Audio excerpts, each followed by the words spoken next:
especially to be here for us, for you today for this panel.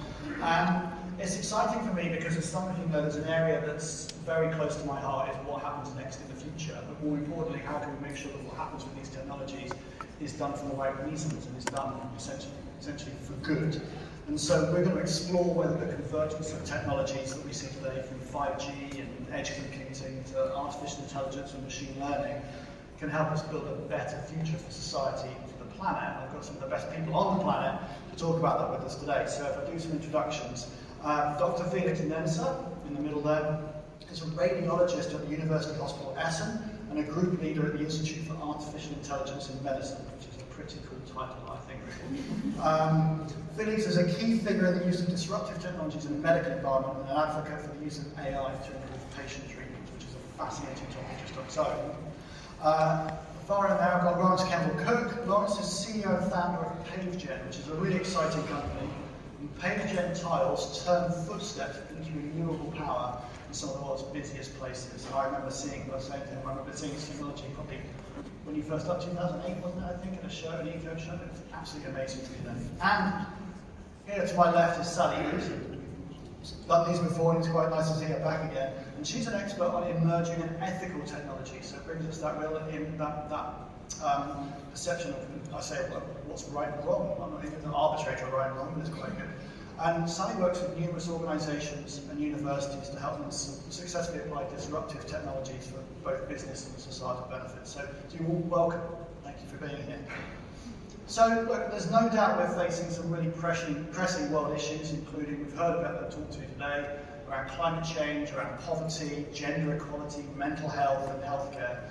But today we also have this sort of pack of technologies that are all claiming to solve this, whether it's AI or it's 5G or blockchain again, or cloud and edge computing. Alone, these are all powerful, but together I think they can have a transformative effect on quality of life around the world.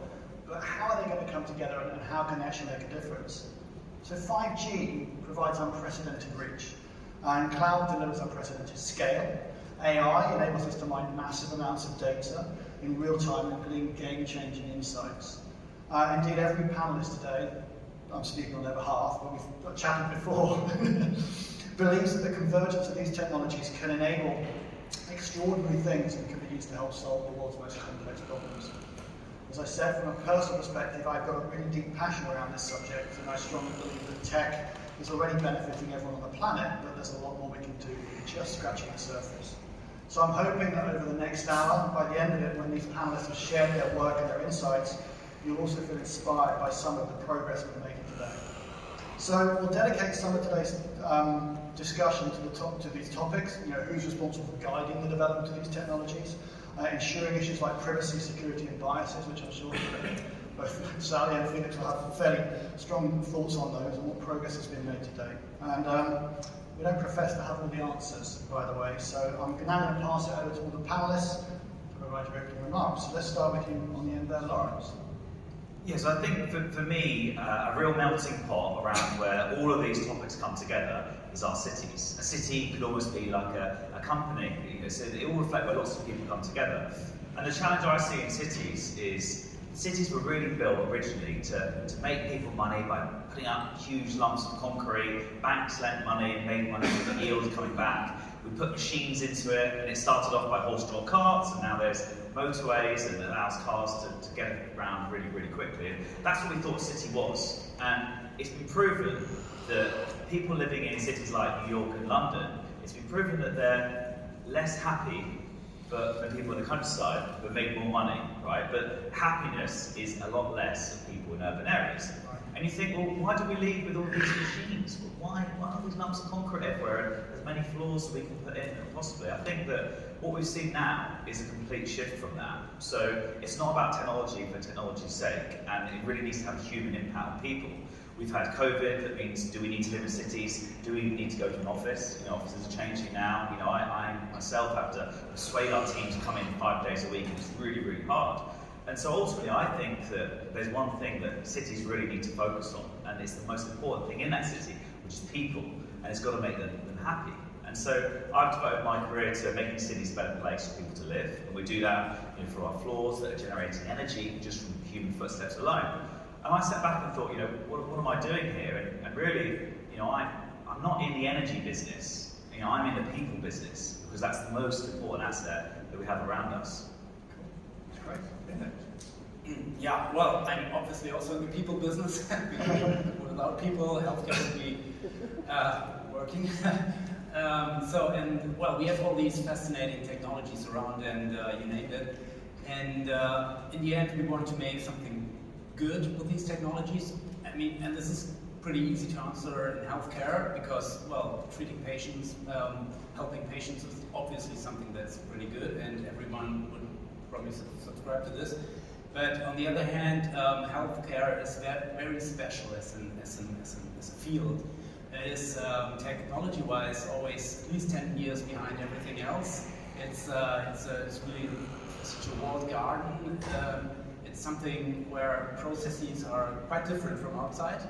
And so we realized in Essen, in our university hospital, that we would need to get involved, deeply involved, into creating good with these new technologies. Not just using technology that companies offer us, but really helping on the way to get these technologies to treat our patients. So we call it always like from bits to bedside. And so this is why we founded our institute. It's the Institute for Artificial Intelligence and Medicine, and where we do a lot of collaborations with companies and to develop AI and other enabled stuff to really do something good in the clinic. Sally. Well, third vote for people is the first thing I'll say that connects us all together. Absolutely, absolutely. And so, as well as the theme of tech convergence that we're talking about today, I would want to bring in a theme about smart thinking and smart education too. So when we're really trying to get the most of technology and bring it together, we need to bring everybody with us. So I'll be looking at this as well as the technology, so I come from a CTO background, but also things like culture, shared responsibility, processes, the skills that make a difference. And not just skills availability and accessibility, but skills confidence to actually apply them too. I think that's a really important dimension. And also things like, particularly around sustainability as one example, how do we measure success? How do we scale that? And I think that one of the challenges at the moment is around that particular measurement of impact. So I'll be talking about that area. I've got a bit of news that I can share for the first time on a particular development in that area too. So yeah, definitely looking at those areas, things like shared responsibility to make a difference and how we can come together. I mean, the pandemic is a great example of what we can do when we work together, when we collaborate, when we co-create. I think there's examples that we can take there from healthcare, for example, and apply them to other challenges today too. So as a start to pretend, that's sort of the angle I'll take today. Wow, that's a bit of a teaser for what's going to It come. was a bit of a That's really cool. Yeah. So look, we pulled this panel together specifically because you're all really good examples of real-world inspiring examples of how tech's being used to tackle some of the world's problems. So let's start off with you, Lawrence. Can you maybe tell us a little bit more about how your company's contributed to sustainability or what PageGen does? Sure, yeah. So I had this idea. I was working for one of the largest energy companies in Europe as an engineer, and they said to me, Lawrence, we want you to build a street light that's powered by solar energy and by wind. So off I went trying to build this, and I failed. I couldn't make a solar-powered streetlight work, so hanging my head in shame, I left that, my first ever job, and kept thinking about this problem of energy in cities. And after 5 years of sitting in my bedroom in South London, I thought, hold on, if I can't use the sun, I can't use the wind, what about people power, an ambient source of energy that's all around us? So that started off on my journey. And the first thing I did is I needed to test the product and see if it would work. So I took it to my old school because I figured if I went there, less chance of me getting arrested because they kind of recognised me. So I go in there, install it on the floor, and I sat back and I watched, and suddenly what I realised is that we hadn't just built a floor that when you walk on it, one step would make a light come on for 10 seconds, and it's clever and it does it with an electromechanical flywheel, but what we've done is not just make the light come on, we started to inspire kids around energy, and suddenly these kids are having fun, and they call it the gamification of energy. Is that even a good thing? Were we turning the school corridors turning kids into equivalent of a hamster wheel? And the teachers would shout, run, don't walk at this school because we want to create as much power as possible. So suddenly this moment hit me, and I was like, well, actually, I could as an engineer, and I was thinking, do I make this product more efficient, get every kilowatt hour I can from this product? But then I realised as the world came around, and we're talking about sustainability today, and The sustainability is not just something that a company should talk about during a corporate report once a year, and they leave the head of sustainability in the basement. That's what it was like when I started, but now CEOs are quitting their jobs to become head of sustainability because they want a legacy. They want a planet where their kids can live in. So we've seen sustainability go from down here to pretty near the top, and those who a lot of people are in COP right now talking about some really, really important things. So I realised that actually engaging people around sustainability and letting people take part in it is the most important thing. The number of times I go into, say, a corporate bank and they go, okay, we've got £10 million of solar on the roof, we've got 1,000 desks made from recycled plastic, but no one knows what we're doing, no one notices it on the desk, and you can't really hug a solar panel. And so I thought, hold on, we've got to find a way to get people involved in this process to help educate. And that really started our journey from taking it to favelas in Brazil, where we took our product into the floor of a football field, and we used the energy of people playing sport to turn the lights on and keep them on. And we thought that was really cool and interesting, but kids suddenly got inspired around engineering and design and thought, I can make a difference myself. And so we had a whole generation of kids in this favela that actually really saw a difference. And from that, Pele, the superstar football player, saw it, and he actually came and helped me launch it. And I thought that when we were together sitting in a very similar environment to this, I said, he's crying. I was like, was he paid to do this? Pele was crying because he realised that he never had the opportunity as a child, and he could really see this difference it made to a community. So we're on this mission to try and empower people to really take part in that process, because it's not a silo. It doesn't just sit on the side. Technology doesn't just sit there in itself, and really we need to take it on ourselves. And one thing I found really interesting is that we were talking, and you were saying how VMware saved 1.2 billion tons of carbon, right? And that's like crazy to even understand. And I think I worked it out. That's 6 times the annual energy, the CO2 production of Spain in 2020 that is saved in 1 year alone through VMware's stack and how it sits across the crowd. So, but not everyone knows that. I was blown away when I heard that and started working out the stats around it. But we need to talk about that and make sure that every other company is doing the same thing, and it's got to have that level of excellence, because you need buy-in, it needs investment and commitment from people to make it happen. I wonder what the world would have been like if Pele had instead been inspired to do an energy startup and play football. Yeah, his middle name was Edison, which makes Oh, really? So something that happens to him connected. So, Felix, you're an expert in AI. I hope you are. You're running the AI job, I would assume so. So, can you tell us how AI is actually making an impact in your hospital? And I suppose, how do you see that impact going forward into the future? Yeah, this is, if you ask someone, a physician in a hospital, is there already AI in your hospital? Most would probably say no. But this is just because they didn't realize it yet. So I try to decide, it's like different waves of AI reaching into hospitals. So the first wave, I like to call it the behind the scenes AI. This has already arrived. So when you buy a CT scanner or an MRI, a modern device, it already is powered with AI, and it makes so the radiologists operating this, they don't even know it, because it's working just behind the scenes. But it helps us to reduce the dose exposure of radiation dose to our patients, reduce scanning times, improve image quality. So it does a lot of good. So also we can do much shorter examinations, which is for our patients like in these bores, and so it's Not tube thing. Yeah. And or when there's still a lot of dictation software around in the hospital where we dictate our hospital reports. Behind this also is AI. There's a lot of AI, but no one realizes it. Now the second wave is hitting us, and this is I like to call it operational AI. And this is super important, and many overlook this, that we have a lot of very inefficient processes in the hospital that involve humans, and involve humans that are very well educated normally, well paid, and do some stuff they are really over educated for. And there's so much we can automate away with AI, and then relieving our workforce, which is short anyways, to do something better, to engage more with patients. For one example, for instance, the software we have developed is in Essen, in our hospital, we do a lot of liver transplantations, and there's this split liver transplantation. This is normally when there's a child that needs a liver transplant. Then, because you probably know, the liver has a certain capacity to regrow if you take something away from it. So it's often that parents donate part of their liver to their child.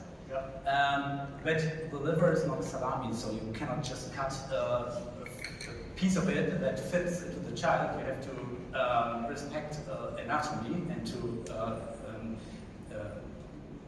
take a piece that not goes maybe through the central vein or something. So that means proper planning in advance. So and this happens in the radiologist department. So we make a CT scan or an MRI of the liver, and then we, knowing how the surgeon would cut, we can exactly figure out how big the piece will be. We can calculate if this will be enough for the child, if there will be enough left for the parent, because the liver takes some time to regrow, and so on and so on. This whole process is not very complicated. I could teach it to you guys in 30 minutes. I feel like I know how to do it. And then you would take 30 minutes to do it, and I need maybe 25 minutes. So it's a process which takes a lot of time, of very well educated staff. It's a very important thing, and we can now, we trained an AI to do it for us. It does it in a second, without any human involvement, very accurate, better than we can do this. And this really relieves us from doing this iterative, boring stuff, and really does good for our patients. And there's much more of this kind of software, like predicting no-shows at MRI, or predicting how long the scan will take, so we can better utilize our resources. And then, of course, the next wave will be really like these superpower AI that will see things in data that as humans we can't, that can really integrate so many data points. We already have these tools, but these tools take a bit more time because they will need careful evaluation in studies and so on and so on. But this is now really going on, this journey. Most importantly, can I ask please, will they be able to predict when I'm going to get ill? Is that the future? Will you know exactly that in 2 months' time I'm going to have a flu or cold? No, this is not possible, because you will get flu from someone else, and it cannot predict which one. If you will meet someone who has the flu and transmits it to you. But for instance, we have developed another software. We call it body composition analysis. It can break down a CT scan into tissue compartments, like muscular tissue, adipose tissue, subcutaneous, all the kind of tissues. And from this, we can calculate something that is very close probably to the biological age and to the precondition of the patient. So we can predict if you come to our emergency department with COVID. We can predict, or it helps us to predict if you will have a severe illness or not. Oh, okay. Or we can predict in cancer patients how long they will survive. So this is already reality. This is improving and improving. So Sally, look, as we talk about AI, when I talk about AI to someone in the street, especially my family, they start talking about the metaverse and AR and VR and having an AI that we're going to interact with. How's that going to play out? Yeah, it's a great question. It's one that's getting obviously a lot of hype at the moment, isn't it? Yeah. I was on something recently, it was kind of metaverse or darkverse, which was kind of the vibe that was kind of being portrayed there. I think it really reflects how we need to think and kind of stop and take a check and balance about where we are right now, because the metaverse can do a lot of good, actually, I believe, as long as we reflect. So if we go back to when the internet started, even if we go back in the last 2 years, what we've seen in terms of the level of change, what's gone well, but equally where there's been challenges, particularly around cybersecurity, that we need to kind of stop and learn from that and apply that to how we design the future of the metaverse. Because I do think it has some great benefits, one of them being around empathy. Think about the training that we can have in that particular area. We have that expression, don't we, like walking in another person's shoes. Now with immersive technologies coming together, we can do even more than that. We can genuinely feel kind of like the internet senses, if you will. So I'm really encouraged about what we can do there. That's an area that I'm really interested in, and there has been research already that looks about how we interact and behave differently when we're in immersive settings. And there's something around, for example, avatar design and facial features and gestures and the granularity in that we respond differently in that environment than we would do even in a face-to-face. So it does something a little bit different. There's still work ongoing, it's work in process, but it just shows that when we're looking at ethical tech, we have to look at it right from that design stage. And also brings to the fore, you know, the makeup through that team is, again, having that diversity of thought, experience and perspective is really important too. But yeah, I think again, it's a really interesting area, we've got a long way to go, but I think we need to make sure right from that design stage, we're really looking at these types of considerations. I think another area as well, going back to AI specifically, I like to kind of give examples and change the narrative a little bit. So AI and mental health. I think just generally we've seen greater adoption obviously around AI, greater acceptance and curiosity and encouragement around the use of AI. I think mental health is a great example. So again, new research that came out was showing that people working in corporate roles were more comfortable interacting with a conversational AI bot as their first port of call before going to a line manager to say how they feel. And I've never seen that level of, and it's not even just one study, a few of them, and it's massively changed over the last 18 months in terms of that level of acceptance. But it just shows that people's expectations and behaviours are changing quite a lot, and you know, techniques that sometimes raise concern, as we've seen here, can also do great things. It's about that people-technology partnership, but just making sure we're reviewing consistently where we go and bringing that diversity to the fore. But that was a couple of examples that bring to mind. The metaverse one always strikes me as interesting when you sort of put it with medicine, because obviously there's various bits of research done as to, you know, how someone's thinking can directly affect their physical health, you know, how their mental health. So I'm wondering, putting someone into a VR environment or a metaverse can directly affect their physical health, you know, maybe even recovery or whatever by them not knowing, you know, that they're... It's really interesting one for me in my Exactly, anyway. kids in hospitals, there's a program in America already happening, so it's not quite metaverse, but it's certainly augmented reality, and it's showing that treatment plans are actually more successful. It's helping kids escape, you know, and go into a different place and find their own safe space, and they make it personal, so a bit like the personal precision medicine, making it personal care and finding your safe space that works for you, whether that's music or gaming or entertainment, going somewhere different, you're not in hospital, actually you're in this amazing world that's very different and free from that, so they've had amazing results around the well-being, and that has a massive impact on physical health too.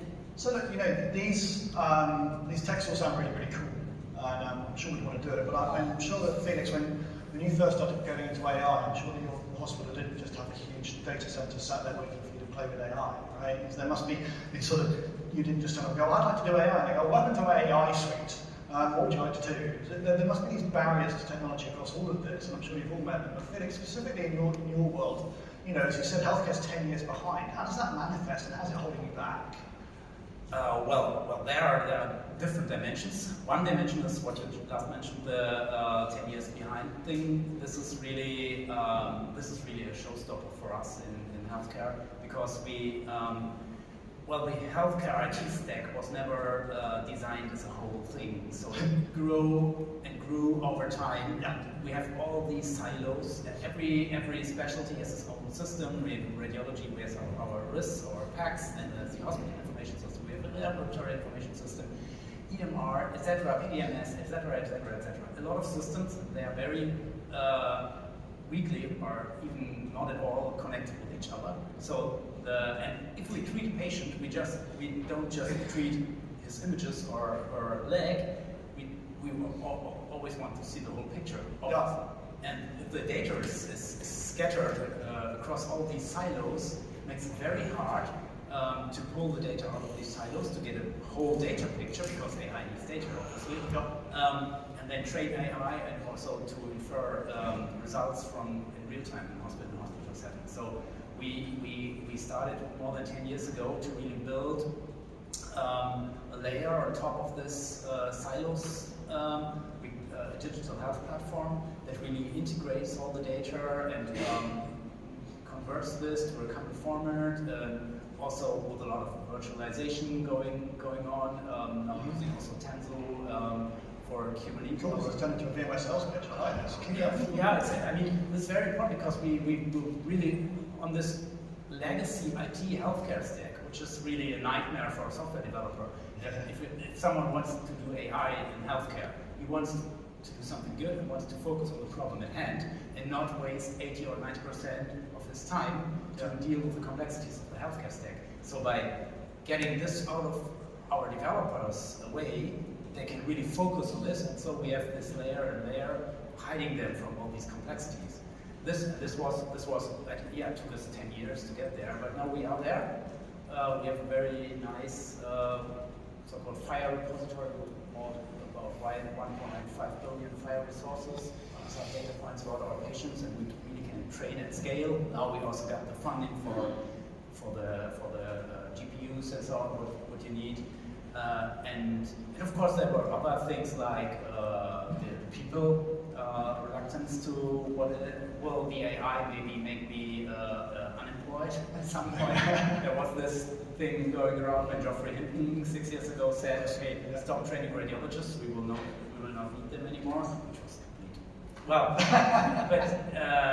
but many colleagues had really sleepless nights because of this, and so it took time to convince them that your job is more than just looking at pictures.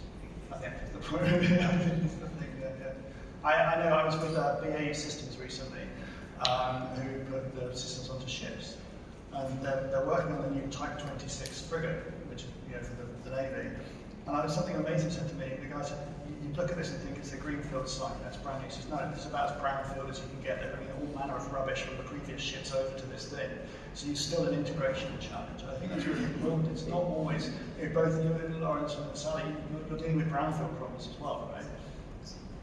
So, there is this difficult, and PaveJet's a really good example of this, I think, of where you can't just go and say, can we start a new system, can we start a new work? You've got to integrate an existing system. So I think it's really, really hard. Now, the other barrier that we've got is that people are losing trust in technology, and I think when we talk about ways, it's really important. So the news regularly reporting on breaches on personal information, and suddenly all our data is exposed to millions of people, and they're getting concerned about being tracked by companies. And we've got a big thing here about sovereignty as well, talking about cloud sovereignty for our customers. And rebuilding trust in tech inevitably fails, I think. So inevitably falls most heavily. It fails usually because it falls most heavily on the shoulders of the tech industry. And we're not really qualified to do it, I don't think. We're trying our best. We help tackle this by putting data and security at the centre of our design. Particularly at VMware, we have an approach called privacy by design, and it's in our R&D that I'm responsible for. And we embed it into all our organisational processes and technologies, and we touch personal data, and it follows these sort of 4 fundamental privacy principles, where one is building privacy in the earliest stages of products development. That's training developers to think about privacy, which is really hard to do because they want to think about code and getting things working, not privacy. And I think it's the same in your world.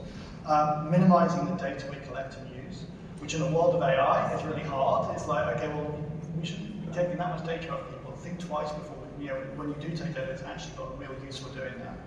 And then safeguarding that data if we do take it with the highest cybersecurity standards.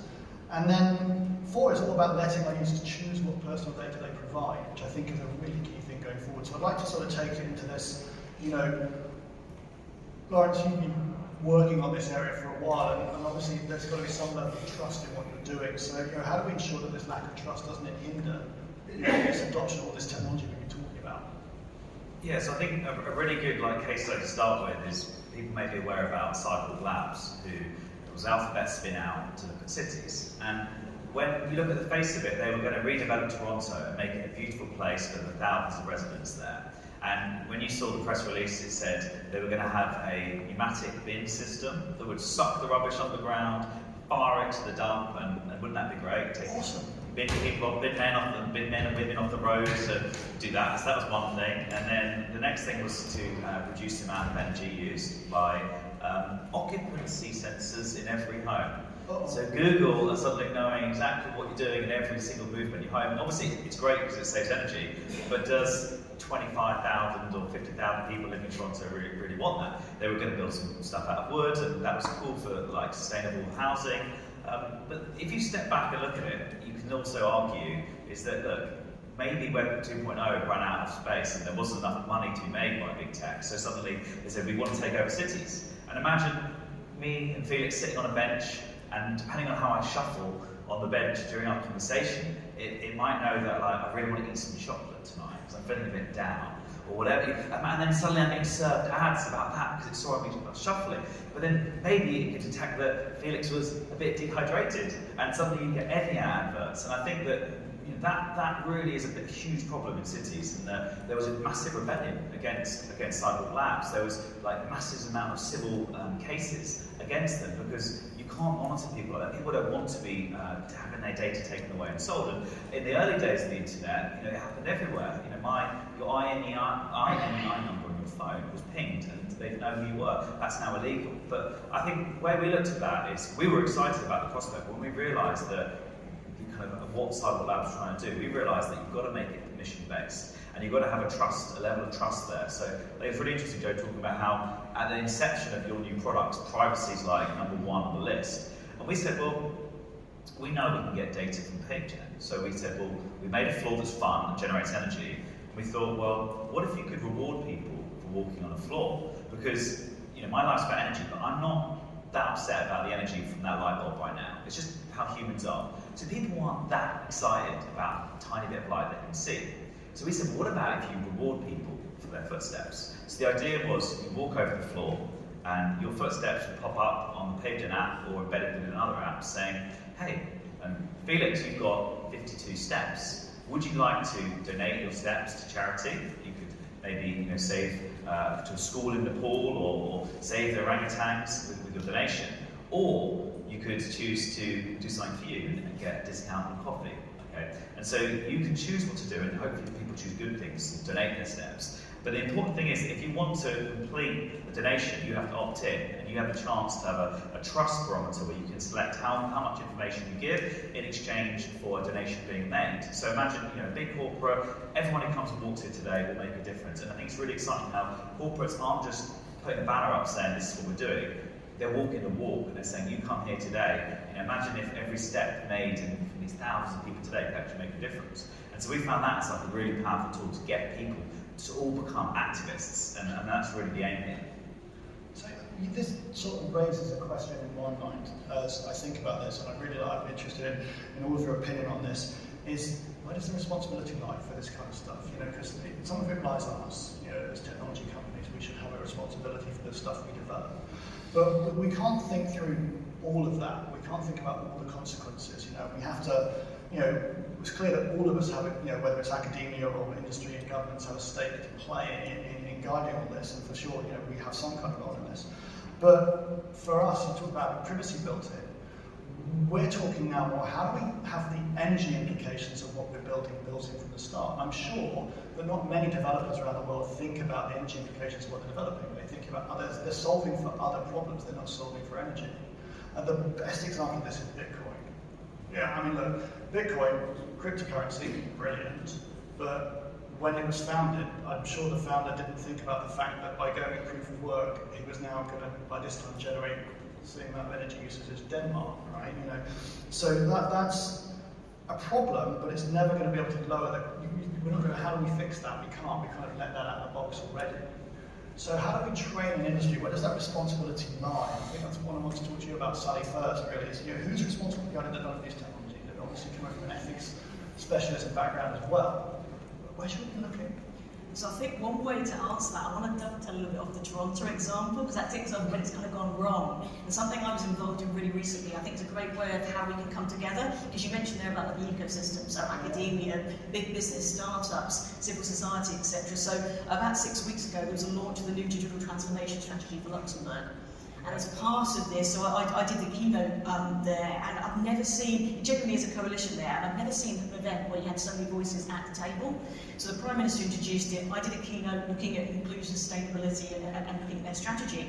And they had representation across the board. You had the leader of schools in Luxembourg there, who was 18, who had been nominated to do that particular role. You had somebody representing the elderly population. Everywhere, you could probably give me a vertical, they had someone there to represent it, whether it was logistics, smart cities, was a big focus on that. But I've never seen all those voices at the table before in that way. And also, not just transparency and accountability. It wasn't like, we'll come back in a year and do something and see where we've got to. It was like those benchmarks every 5 to 10 weeks when progress has to be made. So that's one of the big things, I think, when we're looking at security, privacy, or sustainability. How do we measure that? How do we measure the impact and go from transparency to accountability around it? So that was a great example of getting all the right voices at the table and bringing people together, I think. You mentioned there about developers. I think that's a really interesting one. And even beyond development, I see a lot of people saying, well, how can I make a difference? Where have I got agency in my role to be able to do that? One really tangible way I've seen some organisations, a few I've worked with directly, is even going back to your job recruitment. the actual description of your role and what you're looking for and the impact you make, actually linking things to specific kind of social impact or SDG measures, that's been very effective. And then beyond that, again, I talked about visibility. So in cloud computing, for example, we can go very granular with the details we've got there, but quite often it's separate, and it's going back to your word being siloed, isn't it?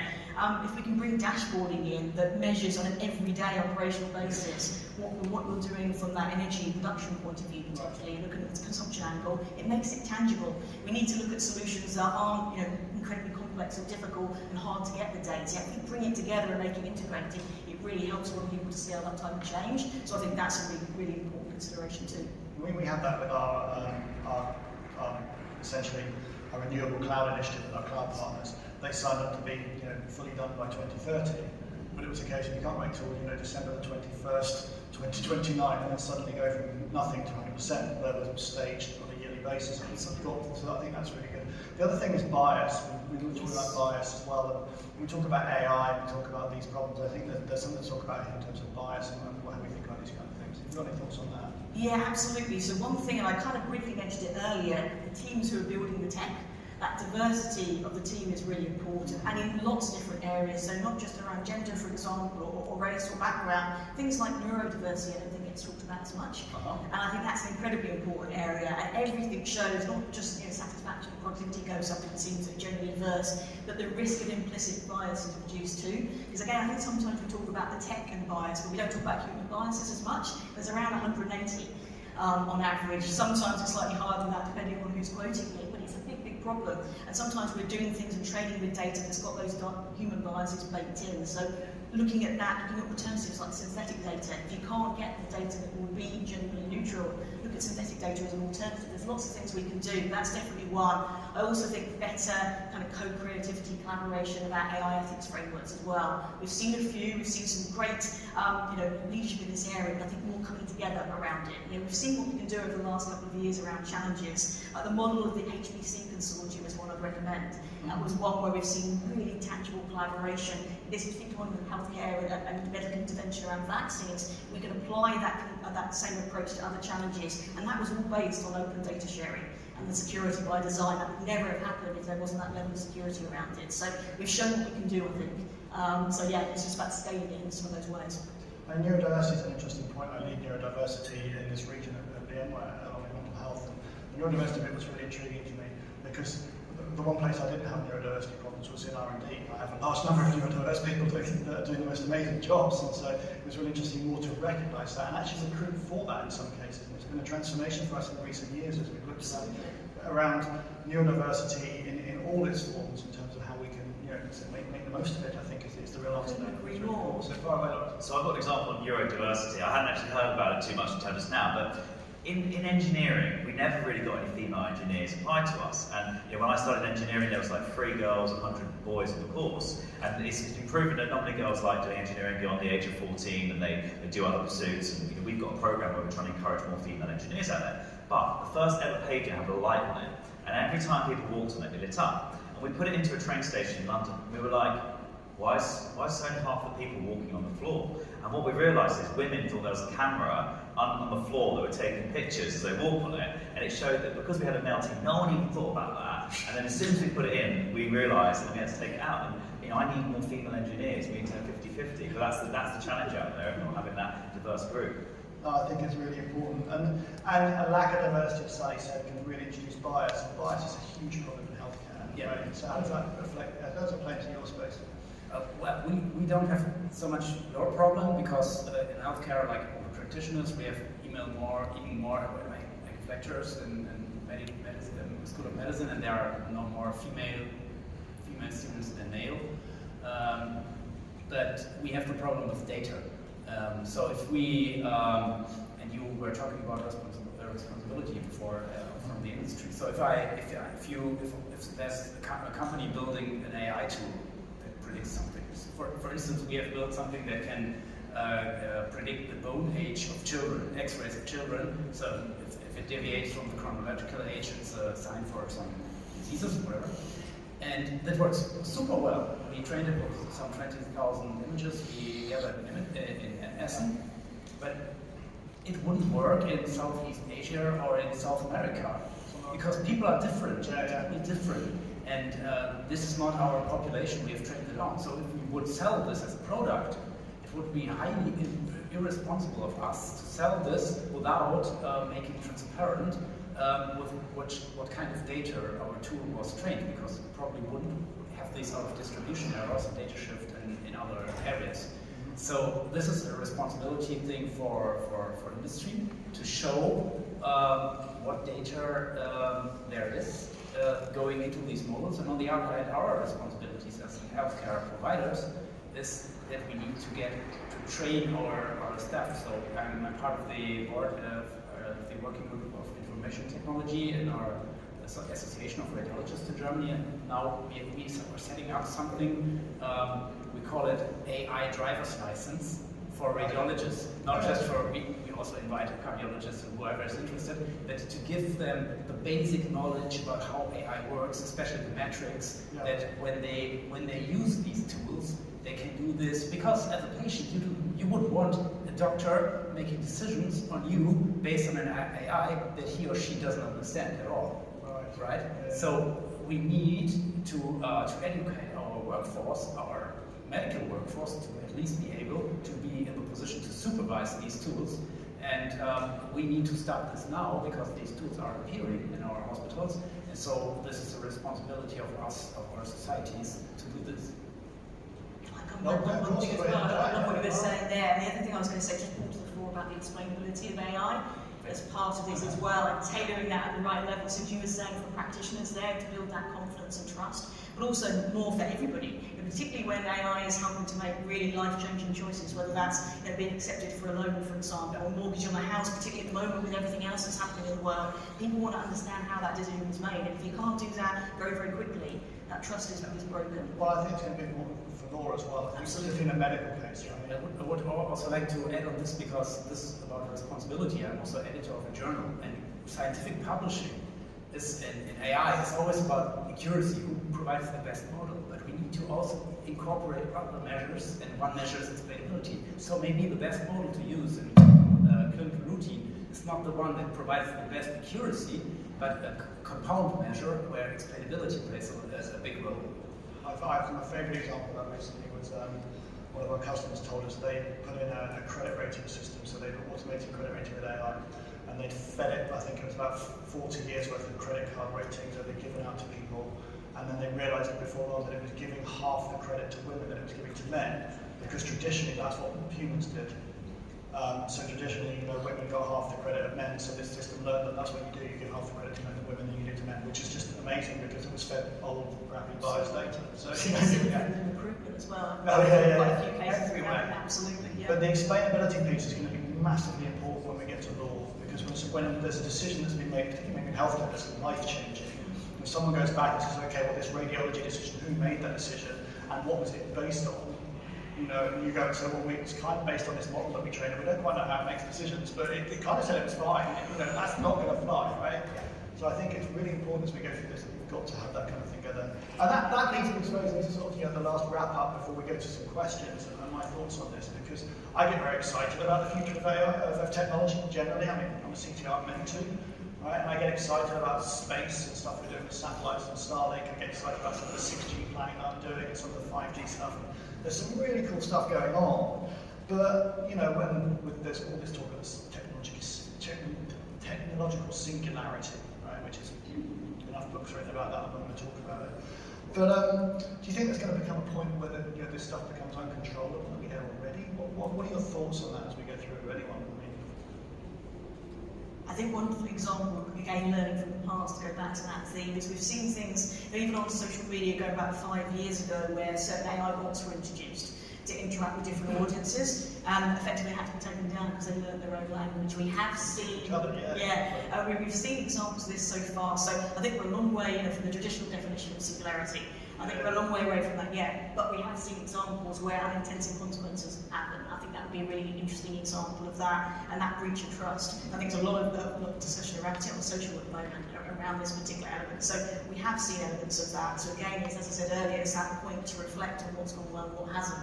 And it goes back to who's building this AI, what data you're using, the age of it, you were saying earlier on, and making sure we use pragmatic choices like synthetic data as an alternative too. I'd also say, because we didn't get a chance to talk about this earlier, so very, very quickly, it's not all just about the latest emerging technology and its convergence. I would also say it's pragmatically using older technology or what we've already got as well. So obviously we talked about infrastructure earlier and what's already there in the streets and how we can make use of that. But we have amazing data waste levels at the moment. But we also have lots of skills gaps at the moment too. So one of the things I do with my non-profit, based on open secure sharing, is reusing that data waste as a learning and training opportunity. So there's lots of things we can do there, and also the sustainability space. Great example, one of your partners actually was leading this. They partnered with a pioneering startup in India, converted like diesel soot from exhaust, used it to paint the packaging for their computer products and rolled it out across the world. So that power of partnership can really deliver scalable results as well. So for all the challenges we have, there's more pragmatic solutions as well. So some of them are emergent technology, some of this embedding ethics by design, but also some of the pragmatism we can draw on too. No, that's what excites and scares you. So I think that you've got to pay homage to old legacy things rather than AI won't solve every problem. So people in say Copenhagen are putting down AI machine learning systems that will help improve traffic flow, okay, and that's going to make a small carbon saving.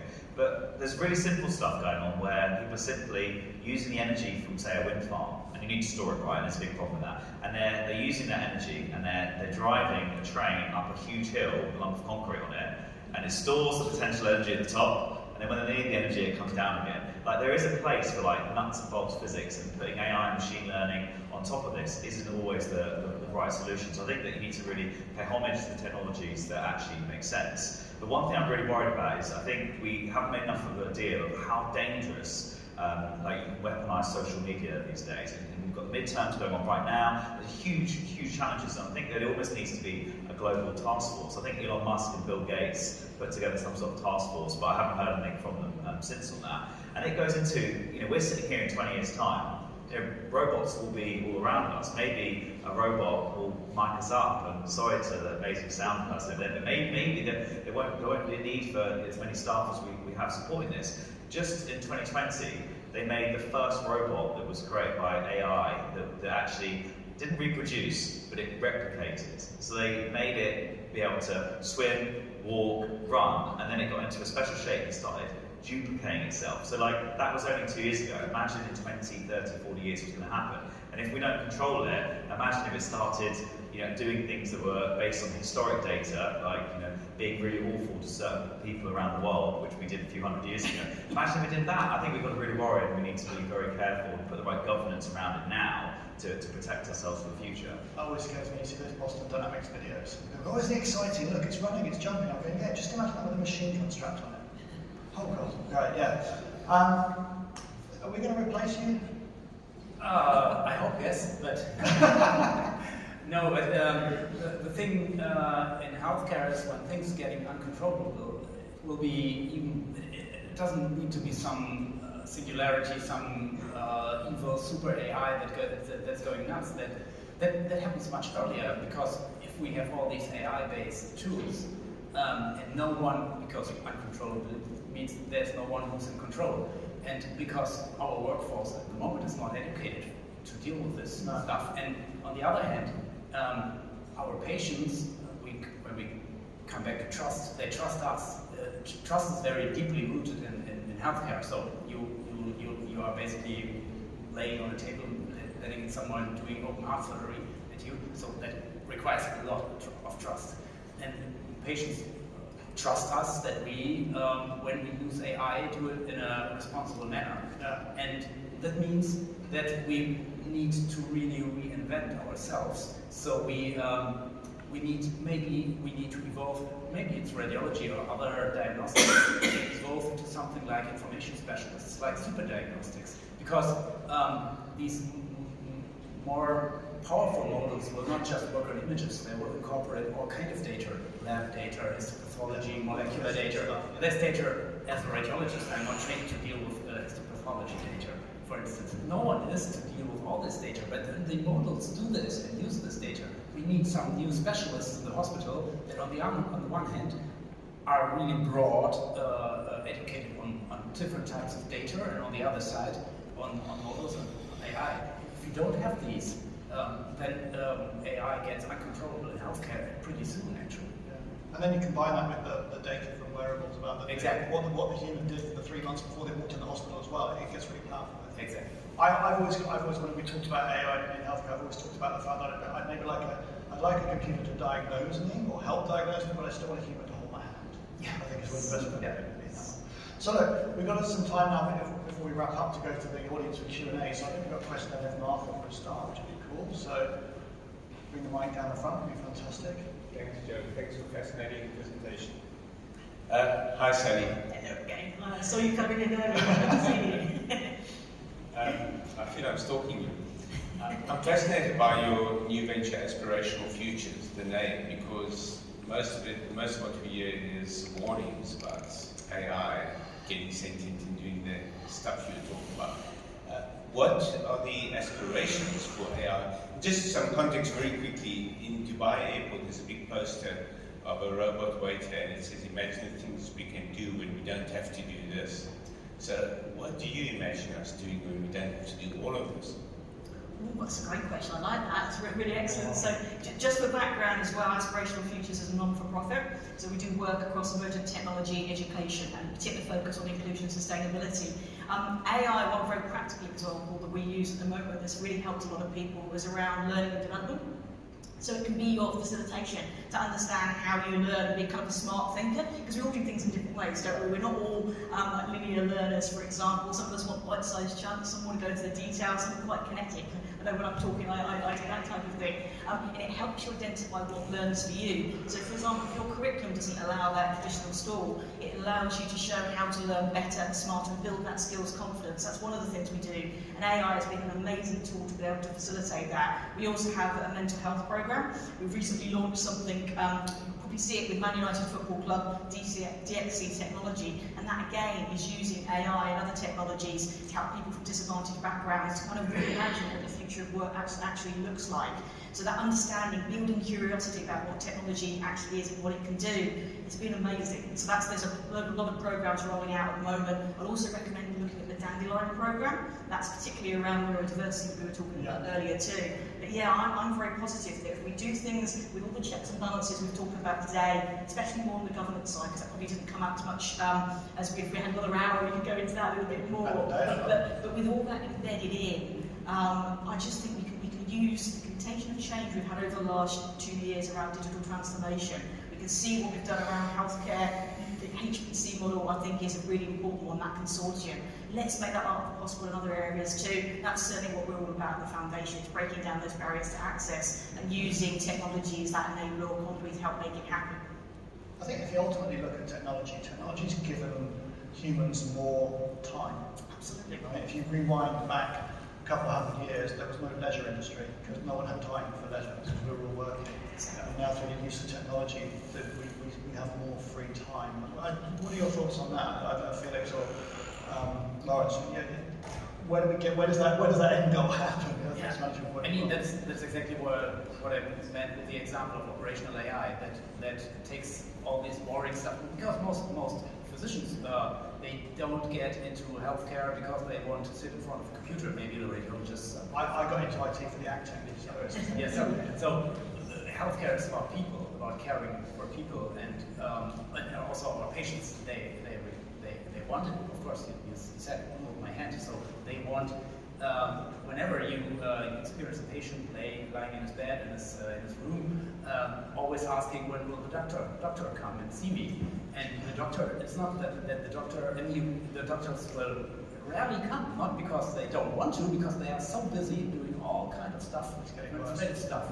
So getting this out of our way and having more time for our patients is exactly what most of the doctors want. So I think every doctor I talk to, I've got a lot of friends who are doctors and GPs, and they say the same things. I want to see more people, I just don't get the time. So if we can give more time, it would be awesome, definitely. Any more questions from the floor? We've got one at the back, and then we'll come down to you in the front, Gary. Yeah, so. Hi guys, my name's Mark. I'm the editor of Computer News Middle East in Dubai.